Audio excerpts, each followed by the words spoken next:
So it's now very clear that there is a cabinet reshuffle stroke expansion that's in the works, and the mood in the national capital is a bit like what it will be in your office if you're waiting for your appraisal and your increment. Everyone's wondering what's happening. I met some probable mantrijis to be. They're all looking at their phone, waiting for a call. None of the calls have happened just yet. No one knows exactly when this reshuffle will happen, but it is on the anvil and the preparations have started. The Prime Minister's office conducting a thorough review of the performance of different ministers. Some of them have been pulled up, some of them have been given detailed feedback on the gaps in their performance, some crucial meetings also taking place. What should we expect?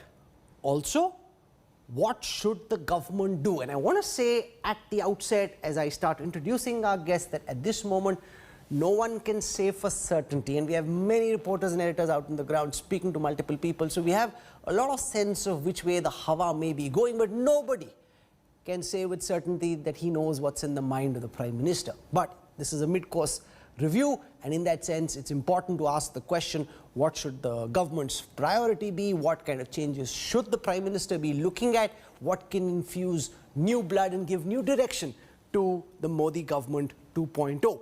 Joining me on this broadcast, I want to welcome first and foremost India's foremost political commentator, my colleague Rajdeep Sardesai. Rajdeep, welcome, good to have you back.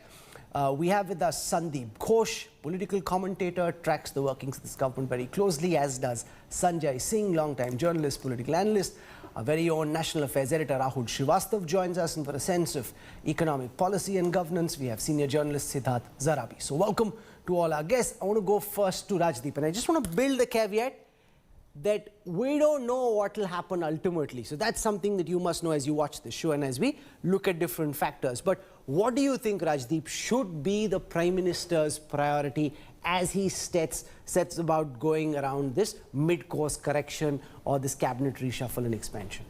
Rahul, you are treading very dangerous territory, because you are asking me to read the mind of Narendra Modi, the most inscrutable mind in Indian politics as we've seen in recent times, because every time you say that the Prime Minister is going to do something to your left, he usually does something exactly the opposite. You should be on the right, not on the left, Rajdeep. I still remember the day of the demonetization decision, we were debating, is the Prime Minister going to go to war with Pakistan? Turned out he demonetized our currency, and the moment he probably hears that journalists are speculating over cabinet reshuffle, he'd say, Unko karne do, main kuch aur hi karta hu. I was told about this very interesting conversation where the sense really was that there's more happening in the media than there is inside the government at this moment on this cabinet reshuffle. Also because, and this is a caveat I want to put, Rahul, at the very outset, is because the Prime Minister, not just that he's an inscrutable mind, but if you look at Mr. Modi, both as Gujarat Chief Minister for 12 years and then as Prime Minister for the last 7, he is very reluctant to take big bang cabinet decisions.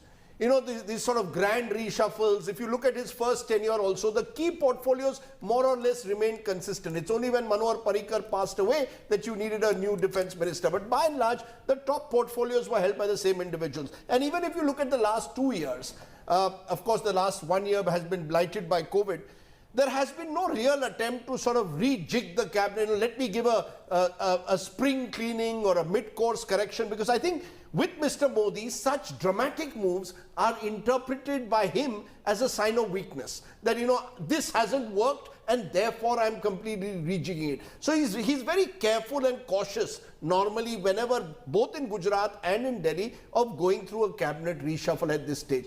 However, this is, if there is a period to do it, this is the best period.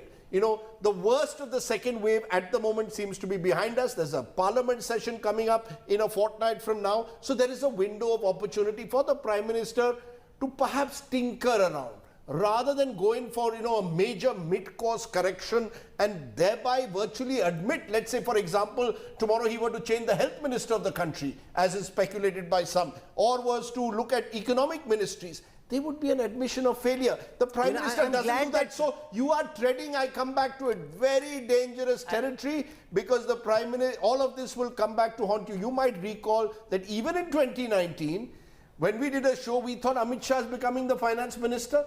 I told you then that he'll become Home Minister. No, but there was a lot of speculation. There was a lot of speculation. Will Mr. Shah be the finance minister? What happened? Mr. Shah becomes the home minister. How many people anticipated that Nirmala ji would become the finance minister? So this is a prime minister who likes to spring surprises, likes to do things his way. So therefore, expect the unexpected. You know, it's good that Rajdeep's not venturing a guess, because in the way that things may go, it may end up being the opposite of the guess that Rajdeep took. So he's... Now, there's one theory that when I say someone is going to become the minister, you can be sure that person is not going to become a minister. But that's another story for another day. Okay, Rahul Srivastava, you've been speaking to people across governments in different departments and ministries.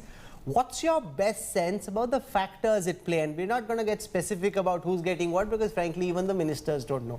But what's your sense of the factors at play when the governments and the Prime Minister is thinking about this cabinet reshuffle? Rahul.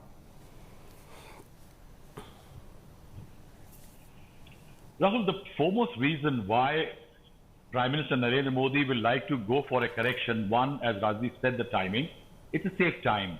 The second element is that the Prime Minister, an astute politician, has got enough feedback over the last 2 months that the BJP, the NDA government's image has taken a beating. Now, in case there is the administrative acumen of a government is under challenge, say for example the Health Ministry, Dr. Harshvardhan's ministry not really predicting or preempting the ferocity, if not the second wave. The vaccination crisis just 1 month back, when the Prime Minister took charge of the entire exercise. Before that, in April, he had to sit down and ensure that every oxygen cylinder moved from one point to another. There were ventilators coming in. So he had to get in. Now, that's where the Prime Minister would like to do, is that if you compare it to 2019 and 2014, he changed virtually 50% of his ministry. So he may not do big bang jobs, as Rajdeep is saying, but he is very conscious that as far as the administrative image and the delivery image of his government is concerned, he's very conscious of that. And that is why, instead of springing a surprise by not doing it or doing it, he may actually create a lot of surprises within the Council of Minister changes. That's where lies perhaps the catch. What we are being told, that both as an administrative rejig and also a political footprint improvement as far as the 5 elections which are going to be held, because they are crucial elections because of 2024. And that's why both for administrative and political reasons, the Prime Minister may go in for a midterm change. You know, there are multiple ministers who hold more than one portfolio. For example, Hardeep Singh Puri, Housing and Urban Affairs, Civil Aviation and MOS for Commerce and Industry. Narendra Singh Tomar, Agriculture Minister and in charge of Farmers' Welfare. Rural Development, Panchayati Raj, Food Processing too, Piyush Goyal, Railways, Commerce and Industry, Consumer Affairs, Food and Public Distribution, someone like a Prakash Javadekar, Information Broadcasting, Environment, Heavy Industries and Public Enterprises, Ravi Shankar Prasad, Law, Telecommunications, Electronics and Information Technology. So there are ministers who, for various reasons, some in NDA allies having left, some unfortunate deaths, have more on their plate than would ordinarily be expected, and therefore some tweaks can be expected. What those tweaks will be, we don't know, but some tweaks are likely when this reshuffle does happen. I want to go across to Sanjay Singh, who tracks this government closely, understands the minds of those who matter. Sanjay, what's your best sense of what's going on? Rahul, as you said, we see that 5 ministers have 3 portfolios. About another 5 have more than 2. And one has 4 ministries in their command. About the timing, the government image indeed took a beating during this COVID pandemic too. But things have changed after Prime Minister's address to nation since June 2nd, and the new vaccination policies took off since June 21st. Now, the sense, the excitement, the anticipation, so to say, in the government, people in the helm, both in bureaucracy and in the political leadership, that sense of anticipation about this imminent cabinet reshuffle is there. This has been talked about, Prime Minister's spring surprises that we all know. If you look at his previous term, the 2 cabinet reshuffles that happened, on both occasions, there was a central message. In first cabinet reshuffle, Manohar Parrikar was a big bang headline story. In second cabinet reshuffle, Nirmala Sitharaman was a big bang headline story. So if he's going to do a cabinet reshuffle come expansion, we understand that in cabinet expansion, some names like Sarvanand Sonowal, Chief Minister of Assam, successful 5 years, and leading party successfully to these elections, cannot be kind of asked to sit idle for long. So he would be inducted, so is Madhavrao Sindhia and some other people, some general secretaries in party who have been serving well for the party. But will they continue to be serving the party, or will they come to the government? So are some other people. In Bihar, whether JDU will be inducted, if inducted, how many ministers? If JDU is inducted and Pasupati Paras faction is inducted, then what happens to Sushil Modi? These are big questions. Central message that will come out will be done on basis of what kind of rejig or reshuffle that he implements within the Council of Ministers or cabinet, so to say. That is more important. I think Prime Minister is, whatever he does, there is a central theme, there is a central story behind all his moves. So in this cabinet reshuffle, come expansion, and many people say, as we understand also, that weekends are the best times for Prime Minister to go for the changes. Will that happen during this weekend? Will that happen next weekend? Will that happen on weekdays? Nobody knows. But yes, that sense of anticipation is there. I think by doing this, Prime Minister will also send a message across that this government is alive and kicking, and mid-course correction that you are talking about, of course, has to take place. One more important thing. Okay. During his feedback with meetings with ministers, few ministers, and then Council of Ministers, one thing which had never happened in the past happened this time. That was presence of party president. In this case, JP Nadda was present. I don't think Amit Shah, when he was party president, and when Prime Minister did those reviews meeting, even Mr. Amit Shah was present in those review meetings. That is a significant change or development. Will Amit Shah have a say in the cabinet reshuffle? We don't know. But yes, that factor is also being talked about. Siddharth Zarabi, what are the areas as far as governance, economy, policy are concerned that you think the government should be looking at most closely as they go about rearranging the deck of cards during the second cabinet reshuffle? Rahul, thanks very much for having me on the show. The key issue, and with specific regard to some of the economic ministries or the ministries that would need technocratic hands at the highest levels, there are two clear points that we need to keep in mind. If we see the broad theme that I am aware of, and having spoken to very senior officials who were very closely associated with the PMO, the thinking at that time was club ministries, less is more, do not have too many ministries. And the political rationale behind that, among other reasons, was that while the NDA one was a alliance, a coalition in some ways, the BJP had no reason really to distribute portfolios and ministries as used to happen in the past. Even if you look at it now, and if my memory is correct, 21 cabinet ministers, I think 9 with independent charge ministers of state, and there are 23 odd ministers of state. And if you look at that, there is, like other panelists said, some portfolios or some ministers who have more than one portfolio. Even the agriculture piece, because specific mention was made, I am aware of the past discussion that there was at one point of time thinking of an omnibus kind of ministry that would do all kinds of things for the farm sector. Remember, many years back, it was the NDA, not this one, the previous NDA, Atal Bihari NDA, which had actually moved down the path of creating a convergence ministry, which was being piloted by Pramod Mahajan, but there was a pushback from people like Arun Jaitley, the late Arun Jaitley at that point of time. So, in regard to your specific question, there are two clear imperatives. Barring Jai Shankar and Hardeep Puri, you cannot perhaps say that there are technocratic ministers or technocrats in ministerial positions in this Council of Ministers. You could, of course, argue about the health minister, but I'm leaving him aside.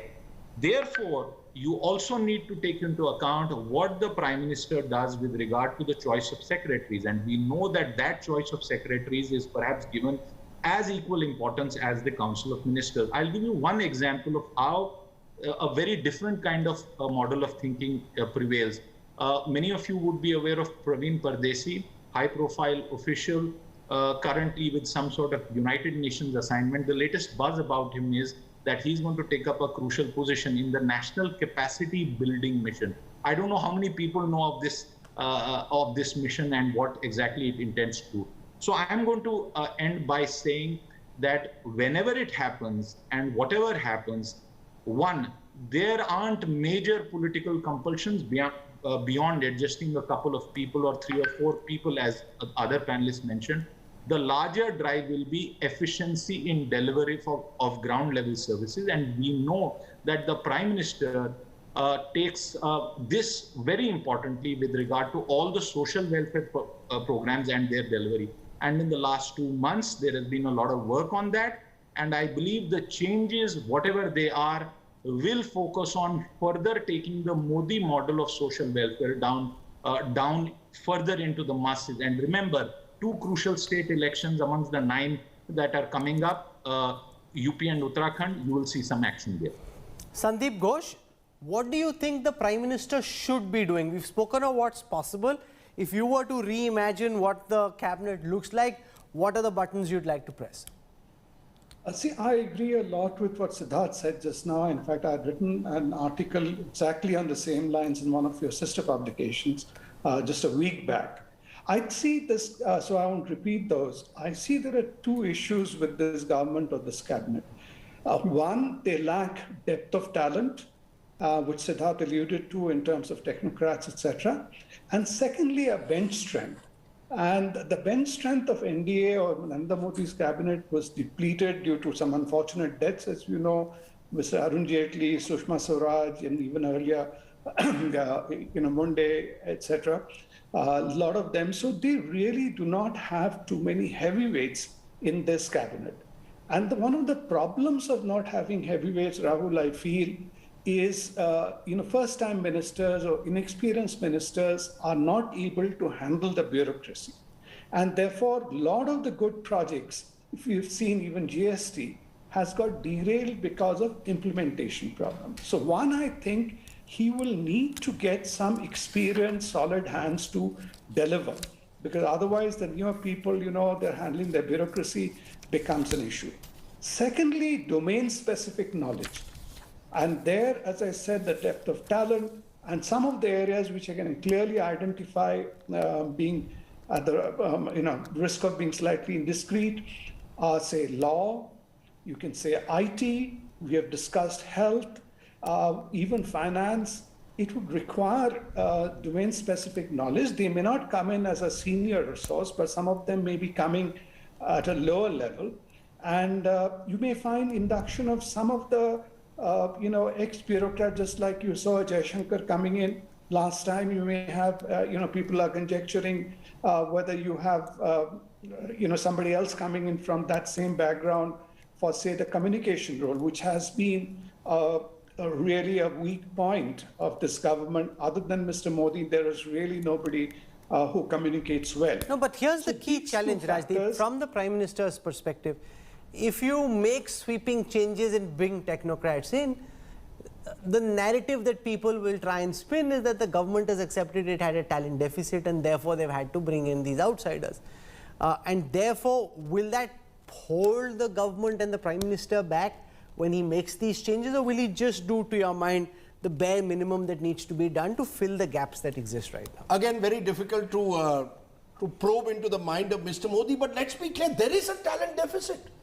I mean, let's call a spade a spade. The fact is that there are serious question marks over several ministries and ministers. I won't name all of them here, but the fact is that is the reality.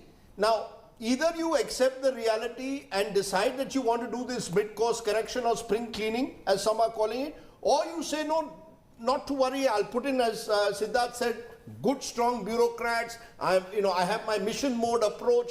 I don't necessarily need to have the best ministers in the best portfolios. But the reality of elections coming up 6 months ago and accommodating people from the different states, the reality of the likes of Sarvananda Sonowal, Bihar ministers, other states to be accommodated. Plus, I think the recognition. I think there is a recognition in this government that this talent deficit needs to in some way be filled in. Whether it's done through lateral entrance or technocrats, whether it's done through younger ministers who may be seen to be a little bit more energetic, that remains to be seen. But in general, Mr. Modi's approach has been, if it ain't broke, let's not try and fix it. That's been his approach with ministers, not with other decisions. You know, he takes very, very disruptive decisions, as we've seen on other issues. He takes big risks.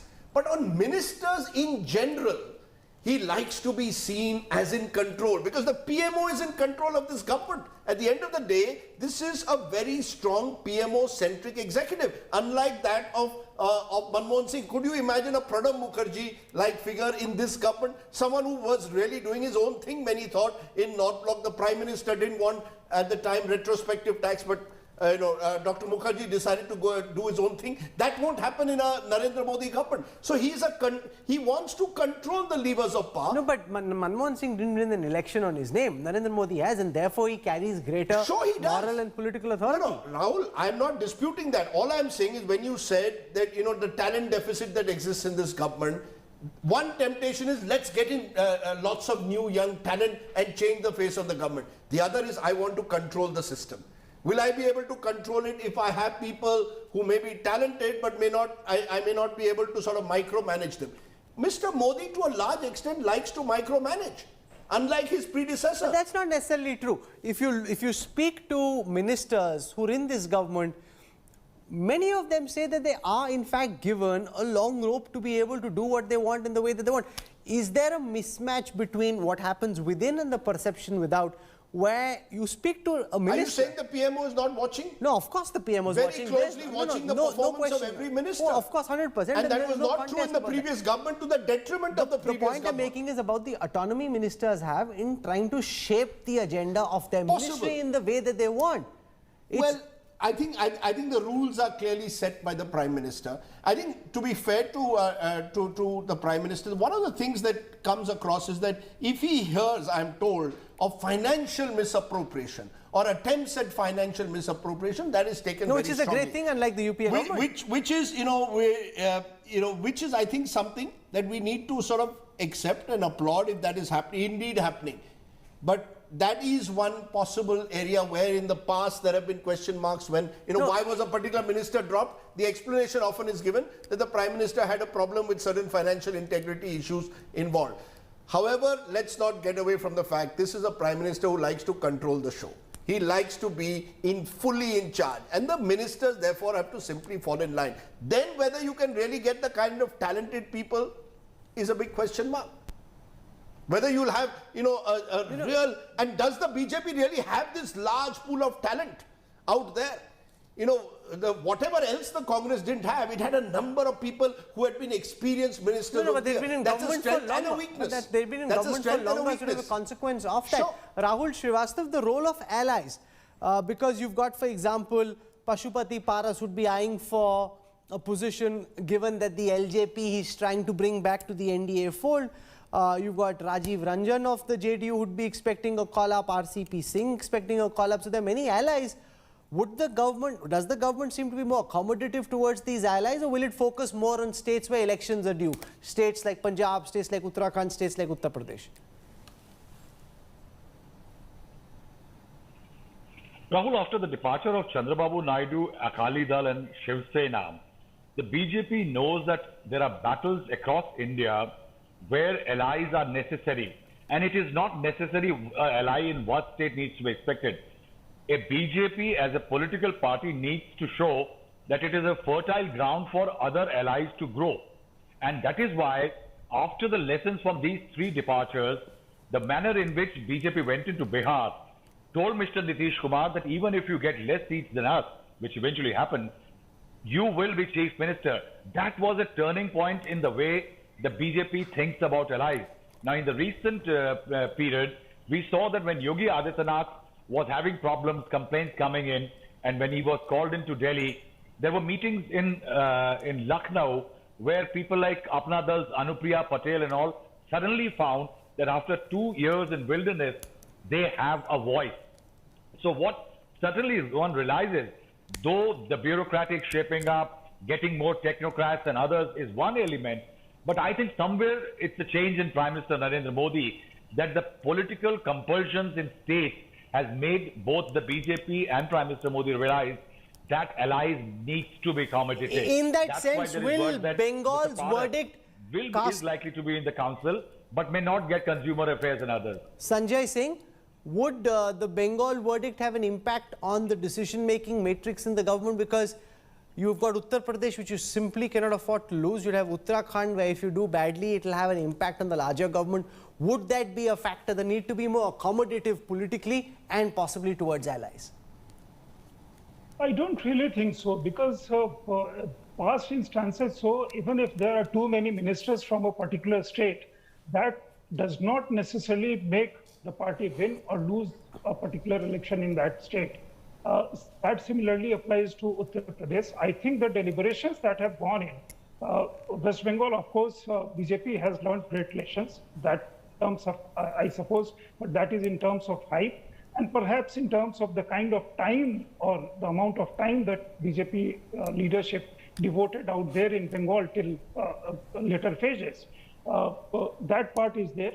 But yes, the fact remains that, see, for instance, Uttar Pradesh, where elections are going to be held, the persons that Rahul was talking about, of course, they had a great privilege of coming to Delhi and having tea with Mr. Amit Shah and having their photographs splashed all over and them being in news.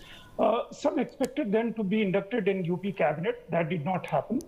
They may find some voice and some place in Jila Parishads and so on and so forth. Some inductions from Uttar Pradesh may take place in the center, but UP in any case is a large state. What happens to Tirath Singh Rawat, if at all he goes? Will he find a place? Because that party is also going to elections. There, what has happened in Uttarakhand, there is another lesson which BJP has learned from Rajasthan and from Jharkhand, that if you change the chief minister and there is a strong anti-incumbency against the chief minister, as was the case in case of Tirath Singh Rawat. Tirath Singh Rawat, of course, there is a constitutional issue, but we also understand that party leadership and kind of statements and the action that he took, the central leadership of the party and people at large have not perceived him well. Now, if you allow me to respond to a bit to what Rajdeep was saying about Prime Minister being in control and micromanaging, I would term that as Prime Minister Modi has great capacity for details. He is man of details. He has this great capacity, which I don't think previous prime ministers had, right from Mr. Vajpayee to Mr. Manmohan Singh, or prior to that, other prime ministers. When you have that kind of capacity and that kind of working hours for yourself and that kind of time management and concentration of mind, you of course dwell into things which perhaps you go into greater details. No, but that's a strength and a weakness. With due regard, Sanjay, that's a strength and a weakness. You know, at one level, what you're saying, you know, I'm going in, and let's be honest, Manmohan Singh also worked very late, so he also worked hard. He didn't go into detailing of every ministry, what the minister was doing. My point is, it's a strength of the Prime Minister that he looks into detailing, but it's also a weakness because it leads to a perceived loss of autonomy at times. So both have to be looked at. We know that what Prime Minister Manmohan Singh, then Prime Minister Manmohan Singh had said, keeping an arm's length about a most burning issue and most that issue that perhaps costed power to Sure, because he did not have the political heft. The difference is Manmohan Singh simply did not. Pranab Mukherjee, I'm giving the example of retrospective tax. Pranab Mukherjee got his way on the budget. I mean, the Prime Minister, Dr. Manmohan Singh himself, a former finance minister, himself, someone who was, you know, seen as the face of the government on economic management, could not get his finance minister to toe his line. So that was the limits of Manmohan Singh, which clearly do not exist for Narendra Modi. The problem with that model is because Narendra Modi has led this government to power. That is because most leaders who have been elected to parliament have been elected because of Modi's charisma and Modi's outreach. That is also because the kind of capacity that Modi has to perform the government. Give me one name, Rajdeep, that you are talking about, Pranab Mukherjee kind of a situation in the BJP, let me give you the example of Vajpayee. Could have been a look at when Mr. Vajpayee was there. Mr. Vajpayee's cabinet was bursting with talent. And Mr. Vajpayee was seen to actually be a prime minister who gave a lot of space to whether it's an Arun Shauri on one side, Pramod Mahajan on the other, gave them the space. Do today's ministers have that kind of space? It's a big question mark. That's all I'm trying to say. Okay, so, I'm out of time on this show, but this is a conversation that can carry on with our guests for many hours. So we'll pause it. There will be more as we get more specific details. And as I met some people in Delhi today, very often they'd look at their phone. These are probables who are hoping that, obviously being very nonchalant about it and saying, no, it doesn't really matter, and that they're focusing on their current responsibilities. But within themselves, they're obviously hoping for a call-up. And there are those who know that the Prime Minister has indicated to them that he's not happy with their performance. They are on very, very tense modes at this moment. So it's really like an appraisal increment time, Rajdeep, in a corporate office where everybody is wondering, mera kya hoga? So that's what we'll keep tracking over the next. And remember, in COVID time, people have not even got their increments that they were hoping to. At least I hope our politicians get it. I mean, poor, look at Jyotiraditya Scindia. 13, 14 months, 15 months now. Okay, you should make some effort and prove No, come on. The fact is that Jyotiraditya Scindia came to the BJP in the anticipation that he would be made a mantri as well, right? Not but for there was any no other time commitment that was given. No, to I'm him. sure there wasn't, but I'm saying those are the kind of faces I'm just referring to as an example. I think you need a little bit of fresh energy in this government. It could, it could work to the government's advantage. I think you need a bit of you need new blood. I think there is a need to recharge the battery. As we end this broadcast, I want to just say once again that nobody we had on the show, including me, knows the specifics of what is being done, down to who's getting what portfolios. We didn't even venture. We're just trying to give you a broad sense of the factors that are at play. And there, you can make educated guesses, you can speak to people, you can get the right kind of information to give you a sense of how the government is perceiving these decisions. I'm slipping into a break. I want to thank my guests, and I'll have more for you when we come back on the other side. Stay with us, back in a moment.